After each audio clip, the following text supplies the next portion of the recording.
pertanyaannya kan terbuka untuk umum dong, konsumsi publik dong, gaji-gaji PNS. Berapa sih gajinya? Nah, kita kasih solusi. Aldi, wah ini PNS kita nih. Gue pengen banget ngebahas mengenai berapa gaji lo dan gimana cara masuk atau lolos CPNS. lu gak mau sapa gue dulu deh. Oh gak boleh langsung jawab ya? Gak boleh sapa dulu dong. Oh sapa dulu. Waalaikumsalam warahmatullahi wabarakatuh. Dery, apa kabar Der? Baik alhamdulillah gitu ya. Alhamdulillah. Sehat Bang Aldi? Sehat alhamdulillah. Semangat selalu ya Der. Oh, semangat selalu ya. pemirsa kasih solusi, apa kabar? Wih bagus ya. Wih. Memang kalau representatif dari IPRA Humas Indonesia harus tampil maksimal ya. Insya Allah. IPRA Humas artinya Ikatan Peranata Humas Indonesia. eselon 4. Gaji lumayan tuh ya.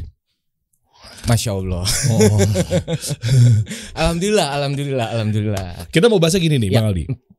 Gimana cara anak-anak muda millennials masuk ke dalam ASN dan PNS? Caranya tentunya daftar CPNS dulu. Saya juga tahu kalau itu. Saya juga tahu.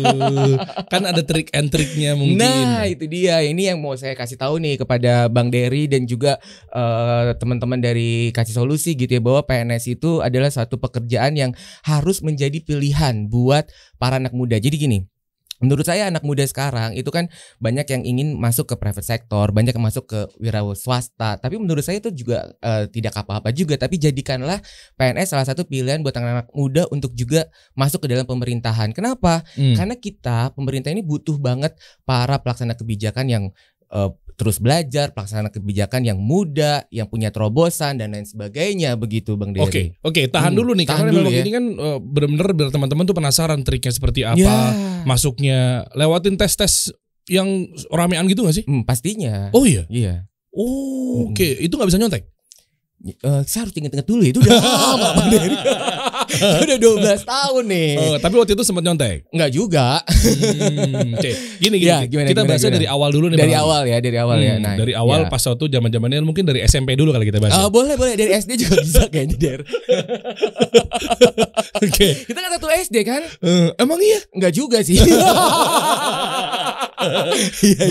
Gue harus manggil Bang ya. Iya, siap. Karena kan lebih tua dikit ya. Iya, Jadi gini Bang Aldi. Iya. Kenapa sih sebenarnya harus milih menjadi PNS atau ASN? Sementara mungkin di luaran sana Anda berpikir bahwa kan PNS kan nggak ada kerjanya, nggak ngapa-ngapain. Stigmanya begitu. Ya. Nyampe nggak? Nyampe dong. Apanya nih? Stigma tentang PNS itu nggak ngapa-ngapain, nggak kerja, enak banget, makan gaji buta. Nyampe nggak ke situ stigmanya? Stigma nyampe, tapi kita kan harus ubah stigma itu menjadi suatu reputasi. Jadi ubah stigma, bangun reputasi, Bang Dery. Nah, termasuk hari ini nih, saya ketemu Bang Dery ini adalah untuk membangun reputasi. Oh keren. Begitu. Nah pilihannya kalau kita ngomongin dari awal, kenapa milih ASN atau PNS? Ya karena menurut saya gini, waktu itu ya saya harus inget-inget lagi nih, tahun 2009 saya lulus kuliah. Begitu dari Unpad, lalu juga pada saat itu saya lalu mendaftar CPNS. Nah yang waktu itu saya berpikir bahwa PNS ini atau pemerintah ini merupakan suatu hal yang besar. Kenapa besar? Karena nggak ada satu perusahaan di Republik ini yang punya pegawai sebanyak ASN, ya nggak sih? Emang iya? Iya dong. ASN itu di seluruh Indonesia ada 4,3 juta orang. Berarti kalau sekarang udah salah ngomong itu bisa mempersulit dan di hadapan 4,3 juta orang itu. Saya istighfar terus Bang Dery. Tapi kan udah biasa ngomong. Coba kita lihat ya. Dan coba lihat deh. Gimana? Tuh, Rinaldi Aldi. Iya. Tuh kan S1-nya di Universitas Pajajaran. S2-nya Universitas Indonesia. Subkoordinator Penyuluhan Layanan Jakarta, Duta Pentin, bukan. maaf. Biasanya kalau duta tuh ada samponya belakangnya. Maaf. Duta IPRA Humas Indonesia. Nah ini kan menjadi konten kreator. Artinya berarti kalau anak-anak muda millennials masuk ASN atau PNS itu boleh ngonten dan bisa ternyata ya. Bisa, karena kan memang salah satu yang dilakukan ini sesuai dengan tupoksi yang saya kerjakan. Subkoordinator penyuluhan itu berarti bekerja di bidang komunikasi, Bang Dery. Nah ini enaknya kita gitu. Ya, teman-teman di komunikasi ini adalah kita kayak main, tapi orang ngelihatnya kita main tapi kita sebenarnya lagi kerja ya nggak sih? Kayak hari ini saya kerja saya pakai seragam loh teman-teman Kasih Solusi. Berarti karena bener dong ada disposisinya, ada tugas. Jadi kan Bang Dery juga undang saya kan sebagai perwakilan Pemprov DKI Jakarta dan Duta Ipra Humas gitu. Nah harusnya kursinya ada 2 nih di sini nih, ganti-ganti nih sebagai duta sama sebagai Pemprov gitu ya. Oh berarti dengan adanya sekarang lagi sambil kayak main gitu berarti beneran nggak kerja? Itulah komunikasi. Oh bukan nggak kerja? Menarik. Bukan berarti nggak kerja. Komunikasi itu kan memang harus bersifat strategis.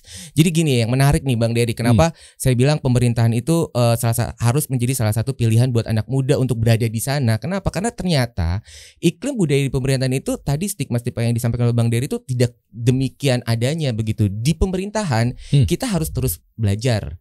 Pertama kita juga berkolaborasi dan kita juga bisa berdaya atau berkarya begitu. Berarti nggak terkungkung atau ruangannya kayaknya tuh ruang geraknya sempit banget. Enggak juga. Boleh konten. Oh ya ini kan buktinya 60.000 followers. Beli di mana? Enggak, maksudnya dengan didapatkan dengan cara ngonten kan? Iya, ini salah satu ini kan berkaitan dengan tugas juga kan, tupoksi kita. Jadi kita punya layanan Jakarta On TV itu merupakan salah satu program yang kita lakukan kolaborasi antara DPMPTSP Provinsi DKI Jakarta dengan Kemenkominfo melalui GPR TV. Jadi ditayangkan di seluruh Indonesia, Bang Dery. Oh, makanya ada Ustadz Khalid Basalamah. Ustadz Khalid Basalamah itu salah satu beliau narasumber kita juga pada saat itu. Oke. Gitu. Dan yang terakhir nih tentang Hari Batik. Nih luar biasa nih Pak Budi Hari nih berbicara mengenai batik di Rumah Pal Batu. Rumah Batik Pal Batu itu keren banget. Jadi harus nonton. Dan mungkin setelah ini juga ada Bang Dery kayaknya. Boleh ya. Boleh ya. Apa daftar PNS? Enggak juga. Enggak juga. Makasih loh. Saya enggak ada muka-muka pegawai negerinya loh. Karena bukan masalah mukanya, umur. Orang udah diturunin dinaikin. Ini udah turunin lagi nyungsep guanya. Iya. Tapi kalau kita lihat di sini adalah gini guys, kenapa gua ngundang Aldi ini ke sini karena gue pengen banyak tahu tentang seluk-beluk di Pemprov DKI Jakarta tuh apa. Karena kan memang Aldi ini representatif dari Pemprov DKI Jakarta. Masya Allah kan. Artinya dengan 60.000 followers, 4,3 juta orang. Ya memang ini kan pada nonton semua. Nah maksudnya di sini benar-benar Aldi membawa solusi. Ada juga yang nggak nonton, komen doang ada juga. Iya. Biasanya haters ya. Maaf, lanjut. Iya, artinya kan apa ya? Gua butuh banget nih Aldi di sini. Tips atau kasih solusi kepada teman-teman gimana caranya lolos CPNS, gimana caranya kerja di Pemprov DKI Jakarta. Itu kan Masya Allah gitu, program-programnya harus kita dukung satu, dan yang kedua kita mau nepis stigma bahwa PNS itu katanya nggak kerja gitu loh. Nah itu lu terima nggak dibilang begitu? Ya lihat aja itu kayaknya kerja mulu kayak di situ ya. Oh iya. Enggak, itu lagi megang cangkir. Dalam rangka kerja. Oh dalam rangka kerja. Saya pikir lagi ngopi-ngopi. Ini bagian mana yang nggak kerjanya itu? Kerja mulu. Ini ada podcast Suara Mahasiswa, ini program baru kita nih. Podcast Suara Mahasiswa, kita menghadirkan mahasiswa untuk meminta ide dan gagasan dia terkait dengan perkembangan kota Jakarta. Nah ini selanjutnya, ini pakai baju PNS, ini kerja juga. Ini bawahnya. Apa nih? Kerjanya nggak kelihatan, nggak lagi megang pulpen. Ya ini karena ada kalau diklik ada videonya itu tentang untuk kita bagaimana berkarya. Sama ya. Sama. Videonya nggak kelihatan lagi kayak di meja ya. Iya. Tapi ini kerja guys. Kerjanya beliau ini. Iya, kerjanya beliau ini memang yang di ranah komunikasi kan. Oke. Iya, kita sama-sama bidang komunikasi. Jadi memang kalau menurut saya PNS nggak ada kerjanya, ya salah stigmanya. Itu yang harus kita luruskan. Makanya saya hari ini ada di sini gitu. Bahkan kita sekarang udah lewat jam kerja, kita masih kerja kan. Iya. Tuh guys. Luar biasa. Lu jangan ngiranya gara-gara orang stigma ini apa segala macam. Coba bawa lagi. Kita lihat ya, ini profilnya luar biasa. Kita lihat aktivitasnya guys. Jadi jangan sampai lu cuma mandang sebelah mata doang. Atas lagi. Nah ini salah satu pekerjaan. Nah ini pakai baju bebas di. Ya ini kan lagi kerja, lagi layanan Jakarta On TV. Memang ada baju bebasnya juga. Oh nggak harus pakai seragam ini terus. Ya. Tapi pas lagi bobo siang tidur di rumah pakai ini juga nggak? Ini kan karena request ya. Karena request tapi dari Kasih Solusi demi Kasih Solusi dan memang menjalankan tugas. Oh tapi di rumah tuh tidurnya nggak mesti pakai baju ini kan? Ya nggak boleh dong. Ini kan baju ada etikanya dipakainya. Keren. Nah ini nih pancingan saya tuh biar biasa. Itu tuh rata-rata buat ke kantor pakai ini. Buat ke kantor, buat bertemu dengan para stakeholders dan sedang menjalankan tugas. Kalau nggak menjalankan tugas ya nggak boleh pakai baju ini. Oh iya ini nih nge-host nih. Gue nonton kemarin yang layanan Jakarta ada Ustadz Khalid itu. Anca ya? Belum sih itu. Udah tayang nggak? Belum, baru instastory doang. Gitu. Itu belum tayang. Ya belum. Pernah juga Anca mampir di sini. Pernah juga ya? Pernah. Undang dong guru saya dong, Pak Bi. Undang dong. Siap. Ntar minta kontaknya ya. Iya, boleh. Jadi gini. Ya. Gimana cara lolos itu dulu deh. Ntar kita bahas satu persatu mengenai misalnya eselon berapa sih jenjang karirnya gimana sih? Mengenai pengurusan perizinan itu menarik itu penting juga, tuh. Ya. Apalagi banyak audiens kasih solusi ini kan banyak pengusaha-pengusaha. Yang namanya pengusaha juga pasti kan butuh legalitas dalam usahanya. Ya kan? Nah, coba dong bantu dong gimana caranya izin kan kadang kan mau ngurus sendiri kan agak kesulitan tuh repot waktu. Ada nggak sebenarnya fitur-fitur atau mungkin layanan dari Pemprov DKI yang memang ngurus izin itu jadi lebih mudah usaha? Ngurus makam.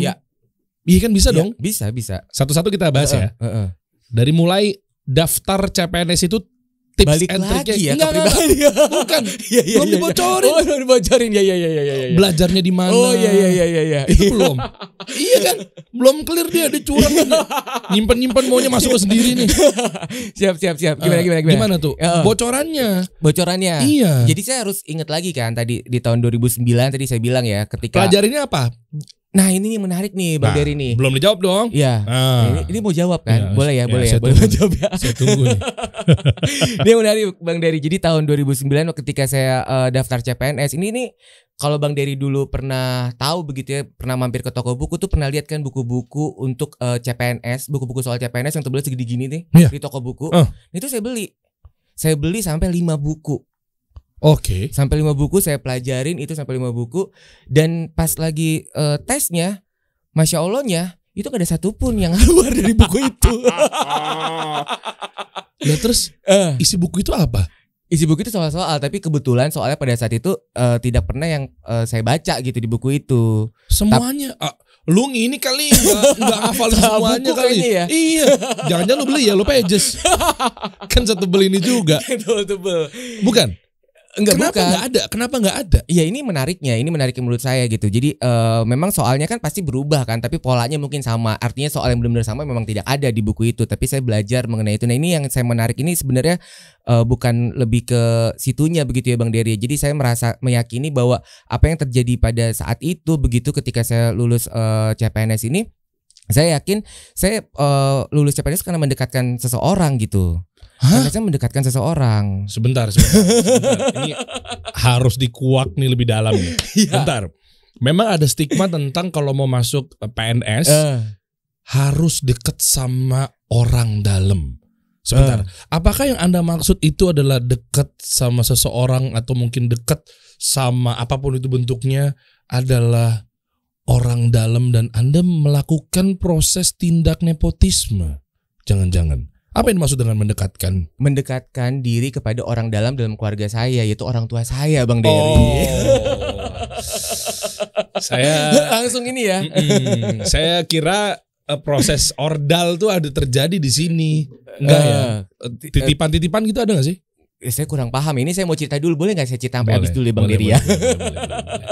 Jadi tadi saya belajar tadi terkait dengan soal-soal CPNS ini saya pelajari. Lalu kalau menurut saya yang paling membuat itu semua berhasil sebenarnya adalah doa-doa orang tua kita. Nah pada saat saya mau masuk CPNS ini selama sebulan saya deketin tuh orang tua saya Bang Dery, yang tadi nggak pernah ikut ke mall jadi ikut ke mall ya kan?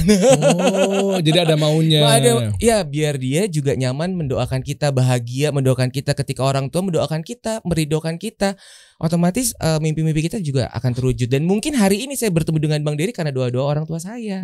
Terima kasih para orang tua. Iya betul. Jadi begitu udah didapat, udah tercapai tujuannya, baru lupakan lagi orang tuanya. Ya nggak juga dong. Jangan dong, durhaka dong Bang Dery, nggak boleh. Kirain pas lagi ada maunya deketin. Jangan. Enggak dong ya. Kita harus terus mendekatkan orang tua kita. Kenapa? Karena kita sangat butuh doa-doa mereka gitu kan. Oh iya dong. Iya dong. Karena memang ketika orang tua kita ibu bapak tuh ridho, Allah tuh jadi ridho tuh sama proses jalan kita apa segala macam tuh. Ya. Jadi setuju kan kalau kita CPNS harus mendekatkan orang tua kita. Setuju dong? Setuju.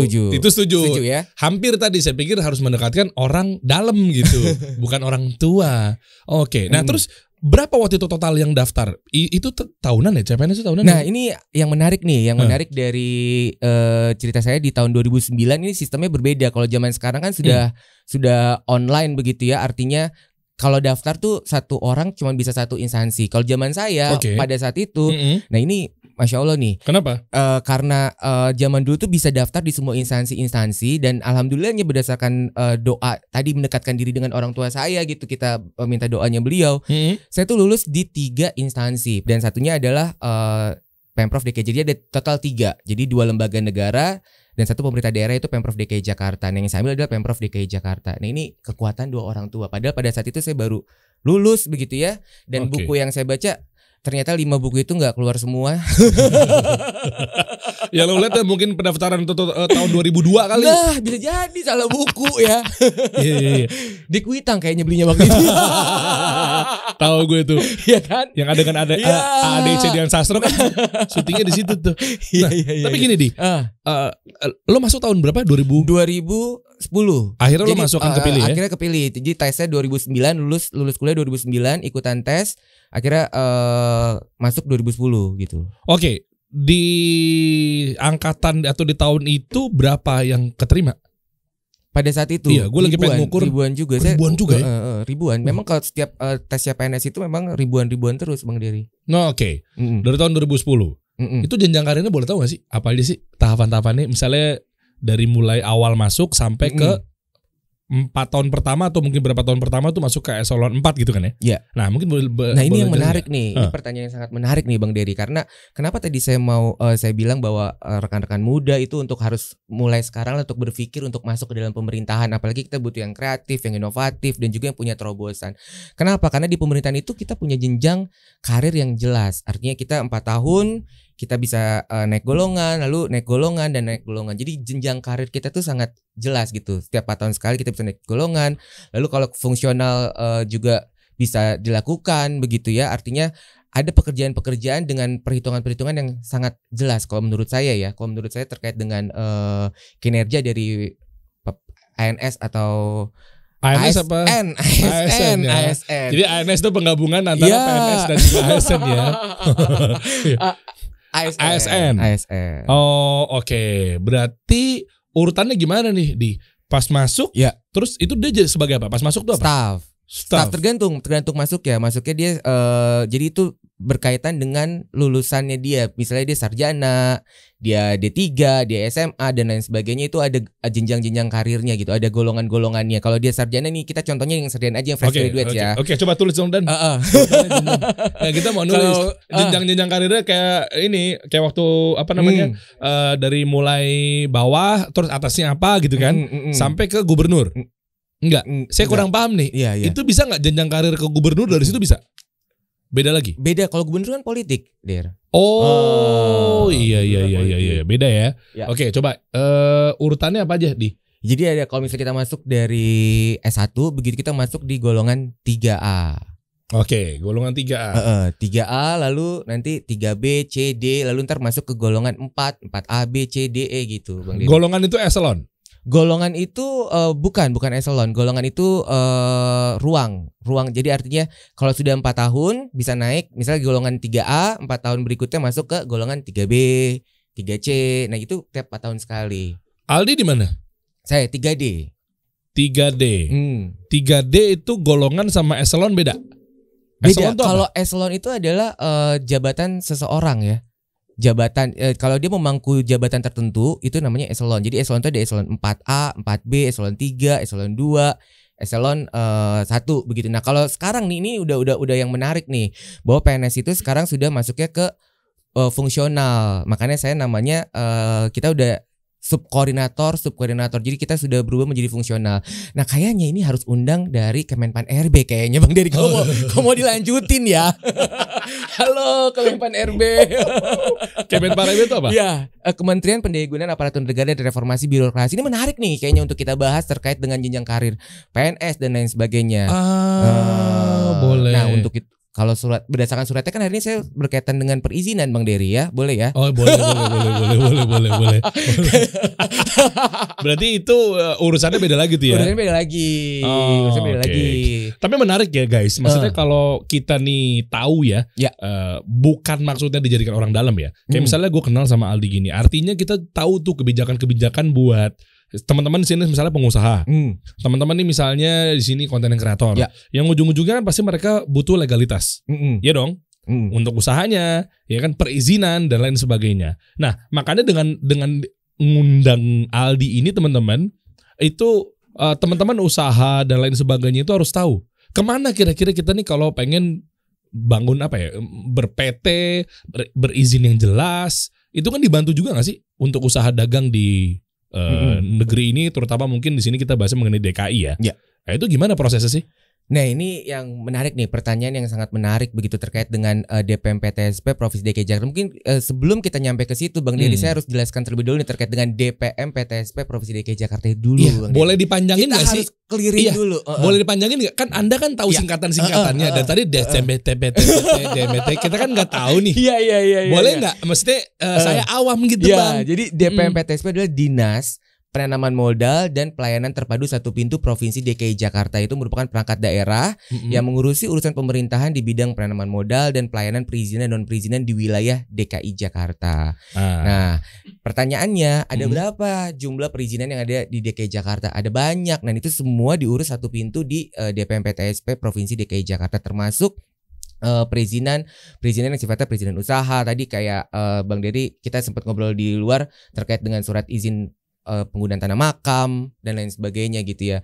Nah ini yang menarik dari DPM PTSP Provinsi DKI Jakarta ini merupakan komitmen tinggi dari Pemprov, dari pemerintah untuk menghadirkan pelayanan publik yang prima kepada masyarakat Jakarta gitu. Jadi kita hadir dengan berbagai macam inovasi untuk memudahkan dan mendekatkan layanan kepada masyarakat. Nah, komitmen ini juga menghadirkan berbagai macam capaian dan juga prestasi nih untuk DPM PTSP Provinsi DKI Jakarta. Nah, tercatat selama kurun waktu 5 tahun terakhir, DPM PTSP Provinsi DKI Jakarta ini juga telah meraih 49 penghargaan bergengsi. Wow. Baik dari kementerian, dari pemerintah pusat maupun dari lembaga yang kredibel di Indonesia, dan 6 sertifikasi. Makanya tadi kenapa saya ngomongin langsung DPM PTSP doang, karena memang kita sudah sangat diakui oleh masyarakat. Nah pertanyaannya, kok Bang Dery nggak tahu ya? Berarti mungkin belum eksis banget. Belum eksis. Nah pertanyaannya, nih kasih solusi ada izinnya nggak nih ya? Wah. Boleh jangan dicek ya. Gini bro. Gimana nih? Justru dengan adanya lu duduk di sini, nah jadi lebih tahu lagi, lebih masif lagi. Ya, karena yang gue pasti orang legalnya kan. Iya. Nah maksud gue gini, adalah perusahaan-perusahaan ini kan memang harus butuh yang namanya perizinan. Ya. Betul ya. Nah di kita nih pasti ada orang legalnya. Pasti ada. Jujur gue nyerahin ketika waktu awal-awal ada orang notarisnya, ada orang IP-nya, intellectual property, sampai ke haki dan lain sebagainya. Kelar tuh izinnya udah aman semua insya Allah. Nah tapi kan itu memang prosesnya ini kan gue nggak turun langsung, mungkin ada timnya apa segala macam, bisa vendor, outsource dan lain sebagainya. Nah artinya dari teman-teman apa tadi DPM PTSP Provinsi DKI Jakarta. Nah pelayanannya seperti apa sih sampai akhirnya mungkin memudahkan buat teman-teman? Contoh, kayak misalnya kita ngurus SIM, SIM itu kan ada yang keliling. Atau mungkin apapun yang hubungannya sama izin tuh pasti ada kemudahan-kemudahannya. Nah dari tim atau mungkin divisi lah, gue nyebutnya apa gue nggak tahu lah. Dari Aldi dan kawan-kawan ini ada nggak kemudahan? Dari perangkat daerah ini gitu, dari DPM PTSP ini. Agar izinnya lebih mudah gitu. Pasti ada dong. Tadi kita sudah mendapatkan penghargaan tadi segitu banyak, berarti artinya ada yang kita lakukan dan itu diakui begitu kan oleh publik begitu. Nah ini yang menarik dari inovasi layanan yang ada di DPM PTSP Provinsi Jakarta ini, ada yang namanya inovasi layanan antar jemput izin bermotor atau AJIB. Ajib. Bener-bener ajib dong. Ajib. Enggak ada, belum ada iklan nih. Kayaknya bagusnya di sini ada ini ya, ada ajibnya nih di sini nih. Berani bayar berapa? Iya bener. Ya, jadi ada namanya ajib. Jadi ajib ini menarik nih, Der. Jadi kalau masyarakat Jakarta ini untung banget tinggal di Jakarta. Kenapa? Karena kalau kita butuh perizinan, kita tinggal pesan layanan ajib. Nah layanan ajib ini akan datang ke kantor Bang Dery kayak gini, ke kantor atau juga ke rumah pemohon untuk mengurus perizinan itu dari awal permohonan sampai dengan izin diterbitkan secara end-to-end proses. Dan itu adalah gratis. Nah, jadi kalau Bang Dery tadi kan bilang kan, ya saya kan nggak tahu gitu kan, yang mengurusnya orang legal. Nah, kalau ada Ajib, Bang Dery jadinya kan tahu karena dia benar-benar datang ke sini. Karena ini yang menarik nih Bang Dery terkait dengan perizinan itu sangat menyangkut dengan pemilik usahanya. Jadi izin itu sekarang sudah dilakukan secara online kan. Nah, kalau pemilik usaha itu yang megang akunnya bukan dirinya pribadi, itu akan terjadi permasalahan di kemudian hari. Jadi mulai saat ini urus izin sendiri itu mudah, pakai Ajib. Diajibin aja. Urus izin itu mudah. Ya, urusin sendiri itu mudah. Wah, ini gue harus berterima kasih sih sebenarnya sih ya.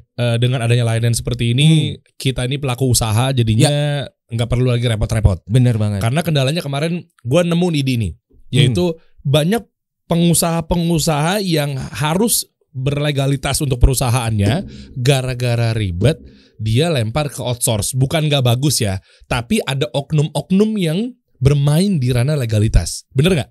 Nah, sehingga ujung-ujungnya nanti mungkin bermasalah di kemudian hari perusahaannya, ujung-ujungnya mungkin nantinya ketemu oknum ya mungkin ya nggak ajib lagi lah begitu ya. Nah, makanya dengan adanya seperti ini artinya kita jadi lebih mudah.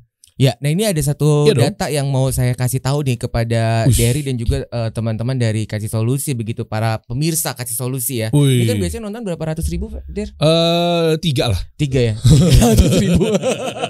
Enggak dong, kita subscriber 300 ribu. Iya, yang nonton berarti lebih daripada itu kan? Belum tentu. Gak penting yang nonton. Iya dong. Nonton banyak. Yang nonton pasti banyak dong. Yang kita rekor berapa? Dong. Kita rekor berapa? 1,4 juta kita rekor tembus pernah. Wah, ini dan itu berkali-kali ya. Iya, sempat ya 1 jutaan deh. Oh, paling ini ntar 2 juta kayaknya sih dia. Wah, Masya Allah. Ada kan orang hacker kita yang bisa nge-hack lewat views. Gimana? Ini menarik nih, Der. Ada data yang mau saya bagikan nih kepada Dery nih, bahwa pelaku usaha mikro kecil tadi kita ngomongin UMKM, pelaku usaha yang nonton Kasih Solusi ini banyak kan para UMKM kan. Iya. Nah, ini adalah salah satu penggerak perekonomian bangsa yang sangat besar. Di Jakarta ini ada 98,8% itu usaha yang ada di Jakarta. Itu merupakan usaha mikro dan kecil. Nah, jadi dari total 1,1 juta pelaku usaha yang ada di Jakarta, 98,8%-nya itu merupakan usaha mikro dan kecil. Nah, ketika pandemi kemarin, ini dia pasti terdampak kan, perusahaan usaha mikro dan kecil ini sangat terdampak ketika pandemi. Iyalah. Nah, untuk itu kita hadir pada saat pandemi menghadirkan suatu inovasi yang namanya relaksasi perizinan dengan menggunakan Ajib tadi. Oh, ini boleh dibuka gak sih datanya? Atau data atau mungkin ada gak kayak program Ajib biar teman-teman tadi kebayang gak? Di mana? Di website di layanan Jakarta mungkin. Coba deh buka deh. Kita penasaran nih ya teman-teman ya. Makanya tadi harusnya Instagram layanan Jakarta, jangan Instagram saya Bang Dery. Oh, gak apa-apa. Justru kan biar tahu dulu ini orangnya. Kalau ada apa-apa, nih mukanya silakan silaturahmi ke akunnya. Kalau ada apa-apa. Nah, silaturahmi harusnya ke layanan Jakarta. Dia takut kalau ada apa-apa nggak mau diserang dia. Coba. Di akun itu tadi Instagram layanan Jakarta. Kayak apa sih program Ajib ini? Gue pengen tahu lebih dalam di. Coba. Nah, itu buka. Layanan Jakarta, @layanan Jakarta. Coba. Nah, itu ya. Ya. Oke. Oh, jadi artinya gini di sebelum kita lihat lebih dalam ya. Kalau ngurus perizinan kan gue bisa lewat calo. Kenapa gue lewat calo? Itu kan bermasalah ya, khawatir ya, ngeri. Kampanye tadi kan gitu, urus izin sendiri itu mudah. Buat apa ngelewat calo kalau misalnya ada orang yang bisa datang ke kantornya Bang Dery, ngebantuin Bang Dery. Resikonya apa kalau gue pakai calo? Lebih cepat mungkin? Enggak ya? Fatal ya kalau ada apa-apa, bahaya. Tadi saya bilang kan, bahaya ya? Ya pasti bahaya lah. Tadi kan ngurus izin itu kan sudah online. Nah, kalau akun Bang Dery itu dipegang sama calo atau dipegang sama orang lain, bisa terjadi penyalahgunaan terhadap perizinan tersebut dong. Bisa aja orang yang megang akun itu tiba-tiba bikin izin yang lain. Gimana Bang Dery? Coba. Wah, bener-bener ajib deh emang ya. Bener-bener ajib loh. Iya bener ya. Iya kan? Iya dong, bener dong. Soalnya gini kalau dia pegang akunnya, dia punya akunnya Bang Dery, punya semuanya, terus dia bikin aja izin-izin yang lain pakai namanya dia, bisa jadi kan? Wah, ini benar-benar kasih solusi ini. Bisa jadi kan? Benar-benar kasih solusi. Daripada seperti itu, Pemprov DKI Jakarta ini punya yang namanya layanan Ajib yang dia bisa datang ke sini, Der. Nggak perlu bayar dan lain sebagainya. Ajib. A-nya antar, J-nya jemput, I-nya izin, B-nya bermotor, Nah ininya ada juga. Apa tuh? Diajipin aja. Ya. Karena urus izin sendiri itu mudah. Mudah, benar. Ini bener-bener datang membawa solusi ini. Karena biasanya pengusaha itu malas izin sendiri tuh gara-gara sulit. Makanya lewat calo. Taunya besoknya gigit jari gara-gara disalahgunakan sama si calo. Tuh. Dengan adanya seperti ini udah tuh tertepis mindset atau stigma bahwa urus izin itu ribet kalau izin sendiri. Ya. Ternyata layanan Jakarta atau mungkin Pemprov DKI Jakarta itu punya terobosan yang namanya tuh Ajib. Karena urus izin sendiri itu mudah. Dan ini penting banget nih Der. Mungkin teman-teman sekarang kan juga banyak pelaku UMKM ya. Ini kenapa izin itu penting, legalitas itu penting. Nih saya mau kasih tahu nih kepada Der nih bahwa legalitas itu merupakan satu hal yang sangat penting. Kenapa? Karena dengan adanya legalitas kita bisa mendapatkan pelindungan hukum dari pihak yang berwenang, dari pemerintah. Artinya kita istilahnya kita jadi tidak takut lah untuk melakukan kegiatan usaha karena kegiatan usaha kita sudah legal, ya kan? Nah yang kedua, kalau kita punya izin usaha, kita bisa melakukan pengembangan terkait dengan usaha kita itu bisa menjadi lebih sukses. Dengan apa? Dengan ikut pelatihan-pelatihan yang diselenggarakan oleh pemerintah, pameran-pameran yang diselenggarakan oleh pemerintah, melakukan tadi transaksi digital juga kan butuh izin, butuh NPWP dan lain sebagainya, gitu kan? Jadi artinya izin itu adalah cara untuk pelaku UMKM bisa naik kelas. Keren. Ya kan? Dan hal yang paling penting adalah ketika para pelaku UMKM mengurus perizinan, itu artinya sudah berkontribusi terhadap pembangunan nasional. Kenapa? Karena akhirnya pemerintah juga punya data terkait dengan pelaku UMKM ini. Jadi kita bisa memetakan nih, misalnya suatu daerah itu perizinannya banyaknya usaha makanan. Nah di daerah tersebut berarti pemerintah dan juga pihak lainnya itu bisa membangun sesuatu yang disesuaikan dengan potensi daerah tersebut. Bayang nggak kalau misalnya kita satu daerah nih kita udah dapat mereka pada ngurus izin, misalnya usaha usaha makanan halal, mereka semua pada ngurus izin, diurus halalnya, BPOM-nya dan juga perizinannya. Jadi kelihatan kan satu peta kotak itu, wah ternyata di sini semuanya adalah makanan halal dan ini adalah tempat yang berkaitan dengan halal gitu, artinya menjual yang halal dan lain sebagainya, kan kelihatan dari izin tersebut. Bisa jadi nanti pemerintah dan pihak lainnya gitu bisa membangun wisata muslim di daerah tersebut. Bener. Wisata syariah di daerah tersebut. Bener nggak? Bener. Ya kan, jadi dengan seperti itu artinya kita bisa membangun perekonomian bangsa gitu. Jadi perizinan itu dibutuhkan buat kita juga, buat data dari pemerintah. Jadi kalau kita mengurus perizinan atau kalau kita mengurus izin, ya artinya kita juga telah berkontribusi terhadap pembangunan nasional. Dan yang paling penting nih Der, kalau saya bisa pendapat pribadi gitu terkait dengan izin, kalau menurut saya izin itu sangat dekat dengan yang namanya niat. Iya nggak sih? Iya. Ya kan? Karena di perizinan itu jelas banget tertulis siapa yang punya usaha itu, ya kan? Lalu apa jenis usahanya, seperti apa dia menjalankan usahanya, itu benar-benar tertulis dalam satu lembar izin tersebut. Nah itu adalah salah satu cerminan niat dari pengusaha. Nah niat itu sangat penting menurut saya dalam ketika kita beribadah, yang paling penting adalah niat kan. Hanya untuk mengharapkan keridhaan Allah Subhanahu Wa Taala, ya kan. Nah kalau dari niat yang kecil begitu itu diurus sama orang lain, itu kita nggak mau ngurus, kita harus pertanyakan kualitas pengusaha tersebut. Lancar banget ngomongnya. Lancar banget ya. Bentar, gue curiga ada contekannya. Enggak ada dong. Tadi nggak ngeliat ke situ deh. Oh gitu. Berarti di sini aja boleh? Boleh. Pertanyaan podcast kasih solusi. Apa makna kolaborasi bagi pemerintah? Ini apa contekannya? Nah bisa dijawab langsung pertanyaannya Jo. Berarti dijawab. Berarti gue nanya sendiri, gue jawab ya. Menurut saya jadi pemerintah jangan merasa nggak usah ada lu kan. Lebih bagusan lu yang jawab. Dia tadi barusan. Coba lihat. Gue curiga was lancar banget. Gitu. Terkait perizinan di DKI Jakarta, porsi UMKM. Ada data-data gitu kan. Bagus juga nih ya. Iya, keren nih Der ya. Iya. Terus jadi jatuh. Ketahuan beneran ya. Nggak, tapi kan tadi kan cuma untuk guide doang. Tapi kan sebenarnya biasa lah kalau orang-orang komunikasi kan kayak gitu, selalu ada pointer-pointer yang harus kita sampaikan. Jangan sampai percakapan ini nggak ada ujungnya, nggak ada tujuannya, dan nggak ada polanya. Bener nggak sih? Keren. Ya kan? Memang kalau udah eselon 4 tuh kayaknya udah. Waduh. Iya kan? Sekarang bukan sini karena temenan nama Derry sih sebenarnya. Tapi clear ya buat teman-teman UMKM nih, maksudnya untuk izin tuh ternyata mungkin kemarin-kemarin berpikir bahwa gua nggak mau urus izin gara-gara izin itu takutnya ribet. Apalagi urus sendiri, ntar jangan-jangan di pingpong, tahu nggak lo? Dilempar ke sini, ujung-ujungnya misalnya duit. Nah, lu bisa bantah itu nggak? Bahwa ternyata selama ini di dalam Pemprov atau terutama untuk lo tentang perizinan apa segala macam, itu cuma stigma atau mungkin gosip-gosip belaka doang atau seperti apa, bro? Nah ini harus kita luruskan nih Der, karena gua nggak mau, artinya saya tidak mau forum ini menjadi suatu forum fitnah buat kita semua. Ya nggak sih? Nah kalau misalnya tadi yang Derry sebutkan itu bisa disebutkan di mana tempatnya atau pengalaman siapa yang seperti itu, ya saya rasa kita jangan sampai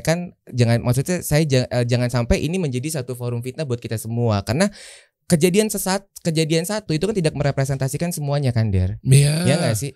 Betul. Satu kejadian itu tidak bisa merepresentasikan semuanya. Jadi tapi kalau menurut saya ini satu feedback yang baik ya buat kita. Artinya memang ada stigma itu yang memang itu menjadi tantangan buat pemerintah untuk merubah stigma itu. Makanya saya selalu gaungkan untuk ubah stigma, bangun reputasi.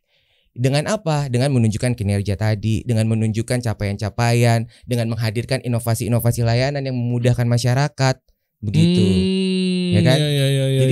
Jadi satu hal yang harus kita pelihara begitu adalah pride kita sebagai PNS, apa? Yaitu integritas.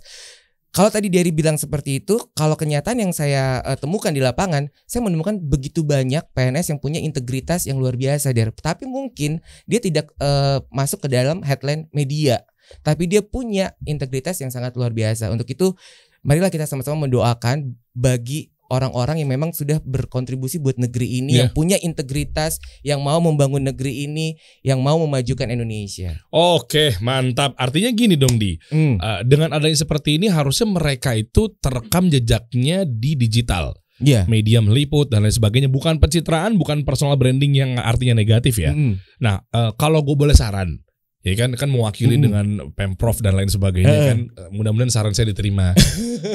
Artinya pasti diterima dong. Allah, kan partisipasi masyarakat itu penting. Iya. Nah, makanya gini, saran saya adalah gimana kalau kita kolaborasi dengan para yang muda-muda atau mungkin milenial. Bener banget. Karena dengan adanya milenial itu, mereka mungkin bisa berkonten, mereka jadi konten kreator. Dia bisa menyuarakan bahwa program-program yang ada di Pemprov DKI itu luar biasa. Terutama terkait dalam hal perizinan dan lain sebagainya. Nah, sekarang gini, sejauh apa sih sebenarnya millennials itu bisa berkontribusi atau mungkin masuk ke dalam ranah ASN? Nah, menurut saya ini penting banget ya. Artinya millennials itu bisa menjadi sesuatu atau berkarir dalam pemerintahan itu bisa banget. Bisa serius? Bisa banget dong. Bukannya PNS tuh isinya orang-orang tua semua? Ini banyak banget stigmanya dari ya. Jadi saya datang ke sini langsung merubah semua stigma yang ada menjadi reputasi. Kayak kumpulan stigma dari semua ya Der. Tugasnya lu begitu. Nah iya bener banget. Tugasnya lu kan datang ke sini tuh. Di kepala gue tuh banyak banget stigma. Contoh tadi, misalnya perizinan itu ribet, ternyata udah tertepis stigmanya. Sama subkoordinator yang tunjangannya luar biasa dari segi gaji. Jadi teman-teman PNS kalau mau rubah stigma kita datang ke Kasih Solusi. Kita bangun reputasi. Iya kan? Maksudnya gue pengen semua clear nih Di. Clear dong. Gue pengen semuanya tuh bener-bener fitnah yang ada di sini tuh kita rapikan satu persatu. Kita rapikan satu persatu. Nah, setuju. Soalnya di kepala gue tuh kenapa millennials tuh nggak mau menjadi PNS gara-gara PNS itu isinya ya mungkin nggak bisa diajak ngebut, nggak biasa diajak ngonten, nggak biasa diajak bermedia. Nah, gimana tuh? Akhirnya ntar isinya PNS tuh orang tua semua Di. Nah itulah yang menjadi stigma para millennials nggak mau daftar jadi CPNS. Nah untuk itu makanya tadi di pertama kita ketemu tadi saya kan langsung bilang bahwa pemerintahan itu harus menjadi salah satu pilihan buat anak muda untuk berkarir. Ya kan? Kenapa? Karena tadi pemerintah butuh yang namanya pelaksana kebijakan publik yang punya terobosan, yang punya inovasi dan juga yang mau belajar. Nah ini yang menarik Der. Kalau menurut saya kenapa anak muda harus ada di pemerintahan dan harus berpikir bisa maju di pemerintahan? Karena nanti tahun 2030 kita punya bonus demografi. Kalau semua anak muda itu nggak mau masuk pemerintahan, hanya mau masuk private sector aja, hanya mau jadi wirausaha aja. nanti kebijakan yang ada tahun 2030 ini kebijakan yang seperti apa? Akan mengakomodasi anak muda atau tidak? Kalau tidak, artinya kita tidak bisa memanfaatkan bonus demografi bangsa kita ini. Jadi apa? Jadi menurut saya anak muda bisa udah mulai saatnya untuk berkontribusi terhadap bangsa dan negara ini. Salah satunya adalah dengan mau ada dalam pemerintahan. Dan saya bisa kasih gambaran seperti ini. Anak muda di pemerintah itu bisa juga berkarir seperti saya, Der. Ini saya menduduki posisi strategis, artinya menjadi pimpinan dalam organisasi pemerintahan ini.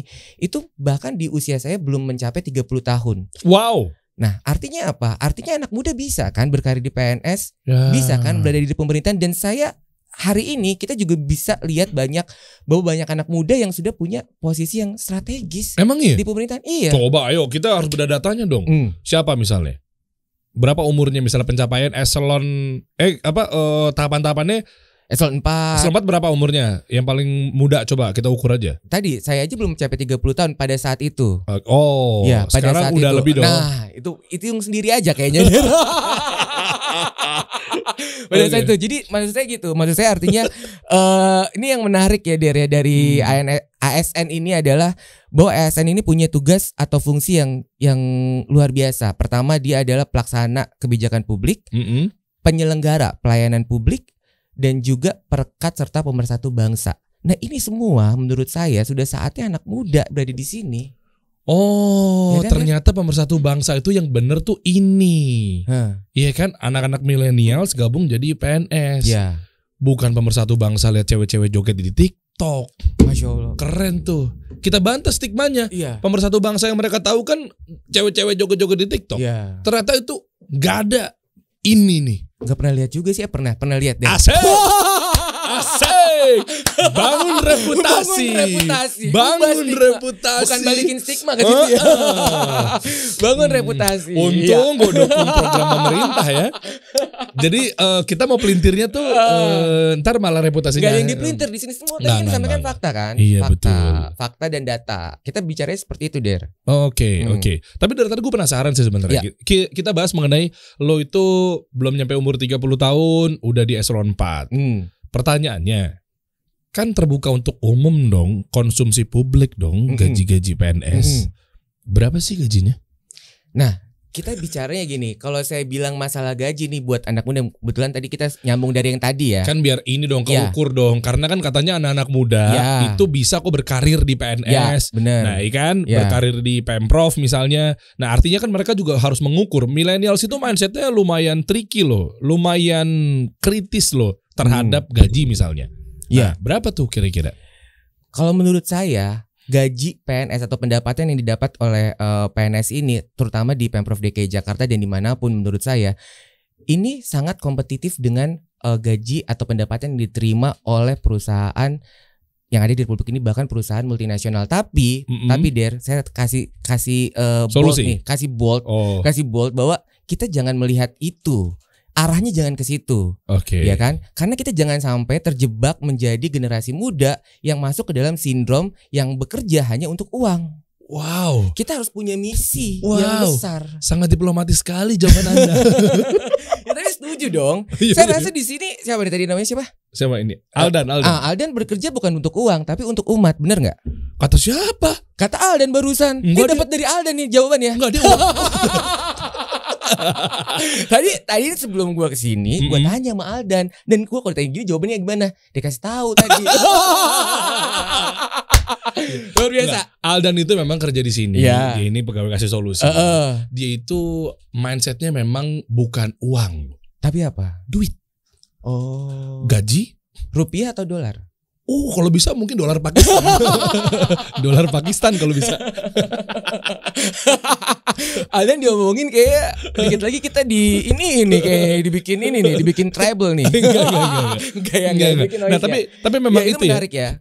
Artinya memang gaji di PNS itu kompetitif ya? Kompetitif. Kalau menurut saya kompetitif. Karena kan sekarang kalau kita lulus S1, faktanya nih dia, suatu fakta yang menurut saya ini sangat menarik ya.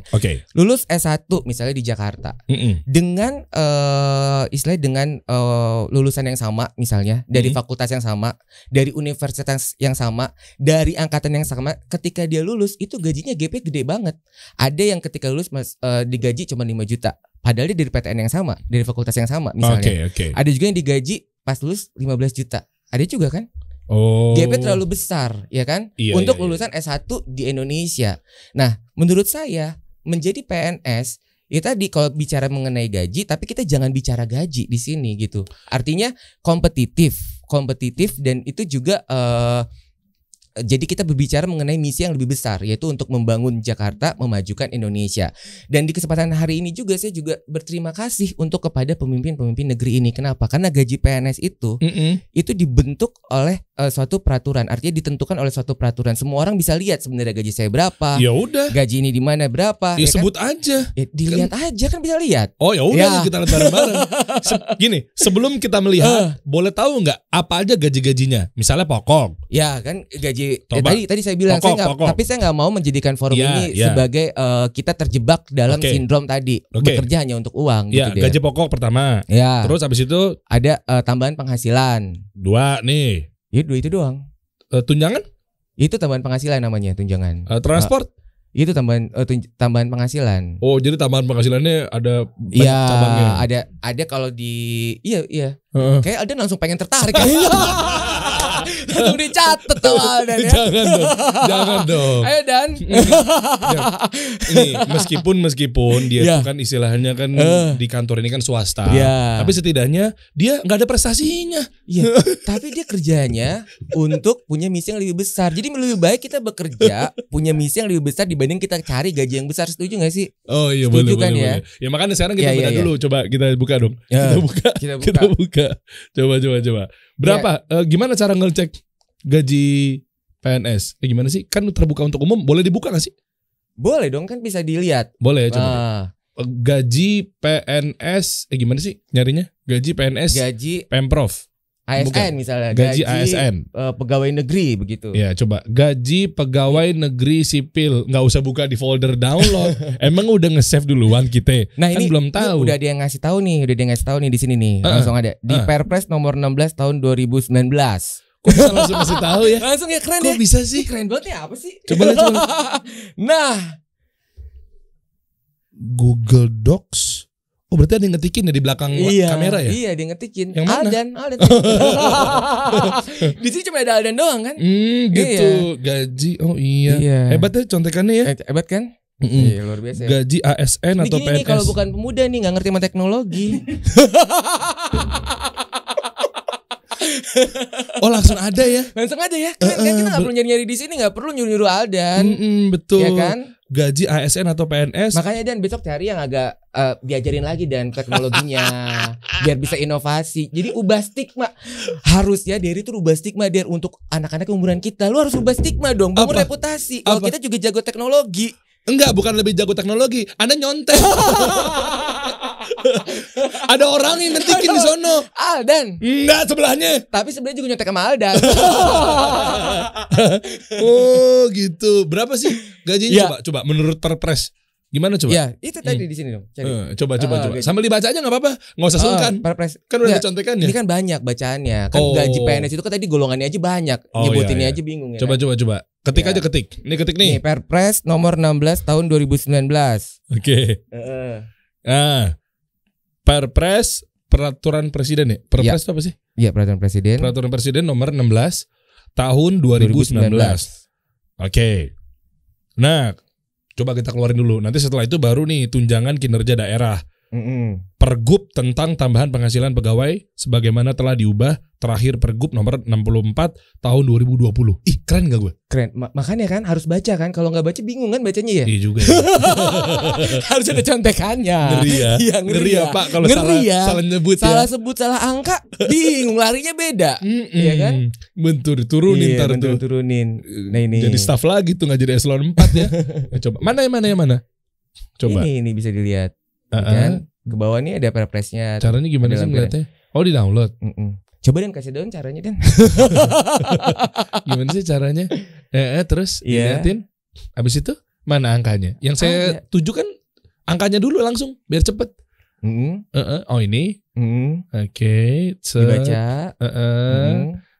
Panjang ya. Terus mana nih angkanya nih, bos? Iya.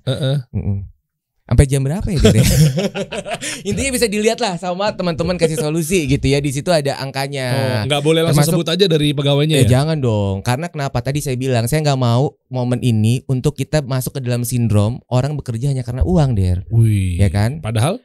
Ya karena misi yang lebih besar dibandingin sekarang gini, Der. Menurut saya nih ya, ini hal yang sangat penting nih yang harus saya bagikan kepada Dery nih dan teman-teman Kasih Solusi ya. Bahagia itu definisinya kan sederhana ya.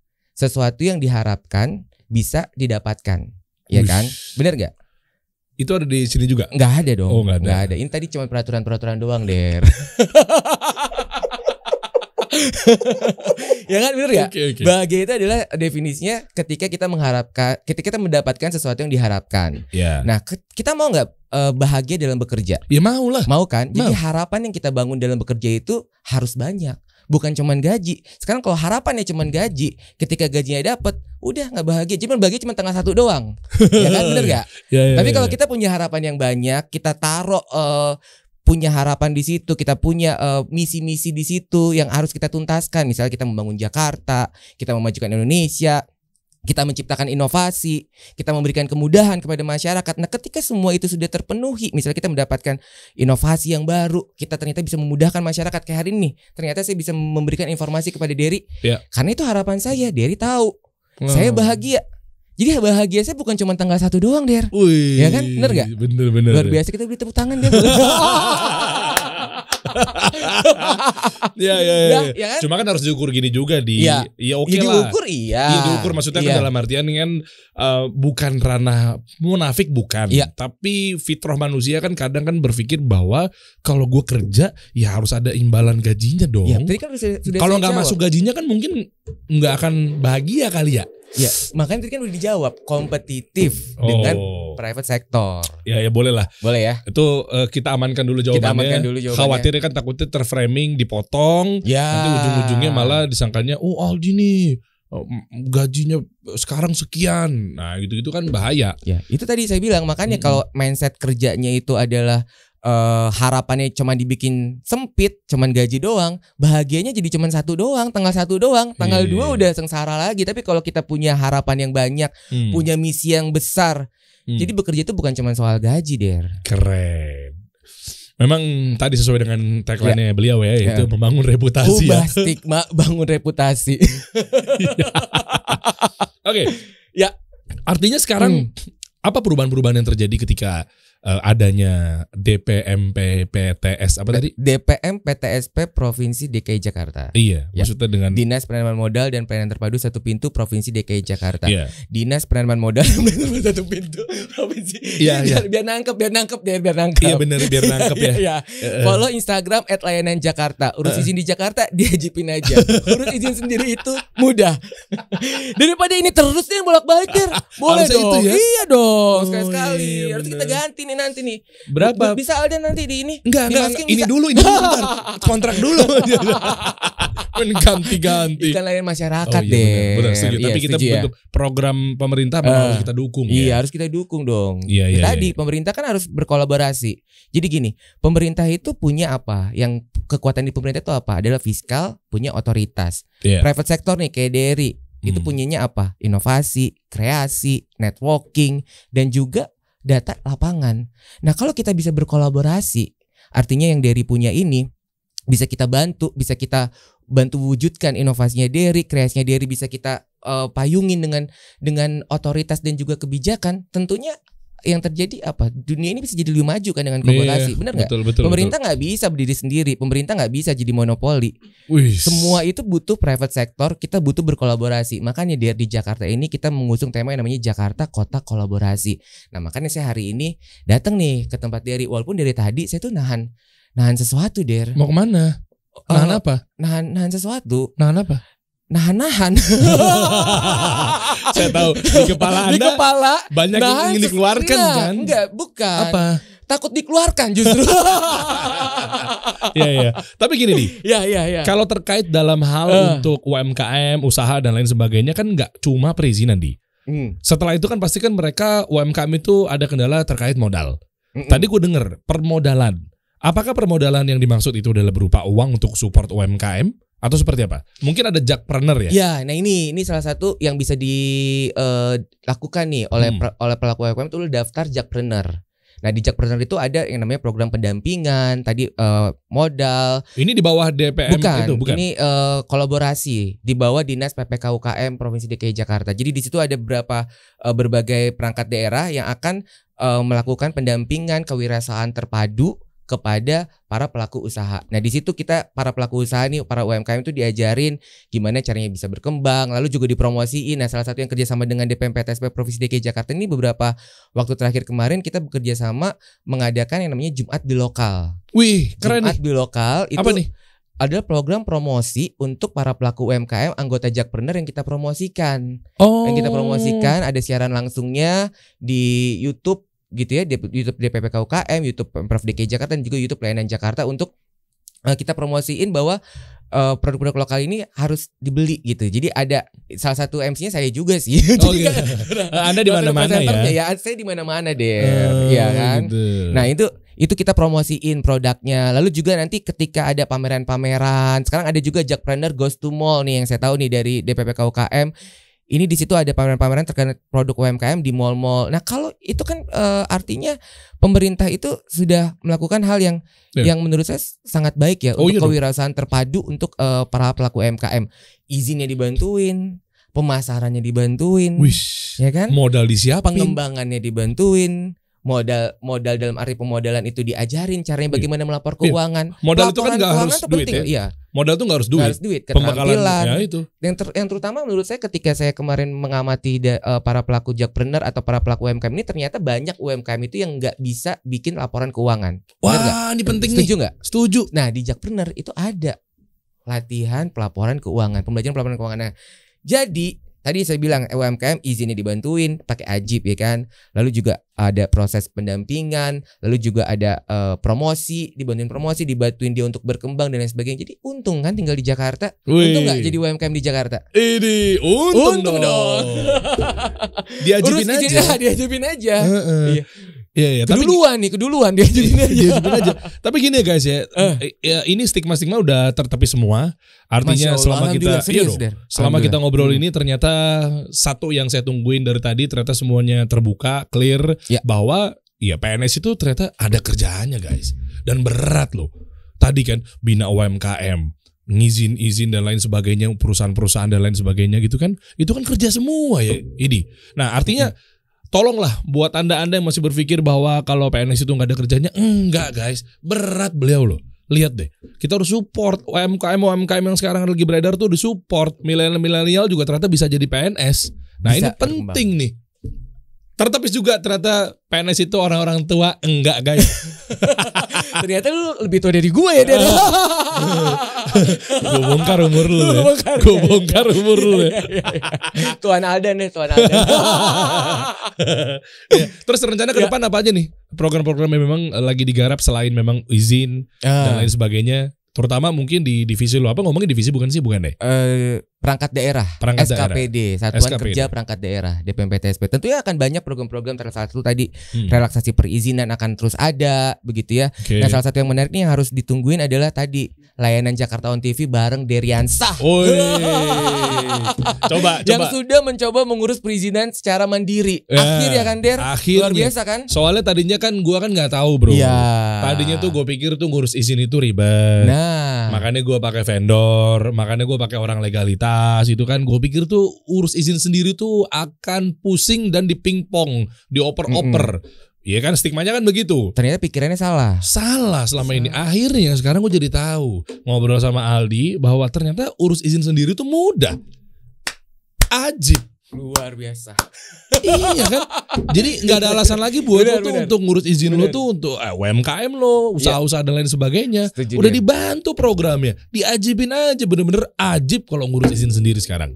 Mantap ya. Kita doain aja mudah-mudahan terutama Pemprov DKI ini ke depannya bisa terus dekat dengan millennials. Amin. Bisa terus dekat dengan pelaku usaha UMKM gitu kan. Dan ya beri ruang lah. Millennials masuk dalam PNS.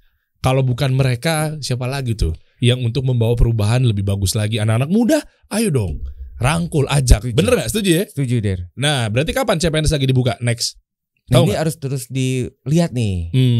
Biasanya tuh bulan-bulan akhir-akhir kayak gini nih harus dibuka nih. Tapi saya juga kurang paham, Der. Makanya tadi kita harus undang Kemenpan RB dan Kepala BKN. Boleh. Setuju. Der, kalau ini kita udah mau tutup kan ya? Iya, boleh. Apa warungnya? Ada podcast tutup. Ada podcast mau tutup ya kan?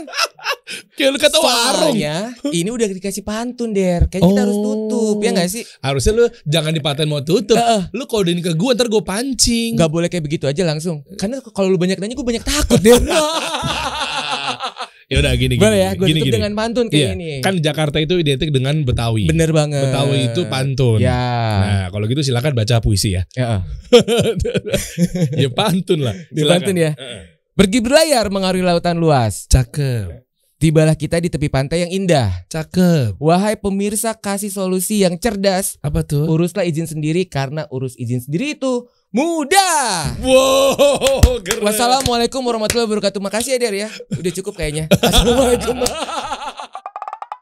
Kita kasih solusi.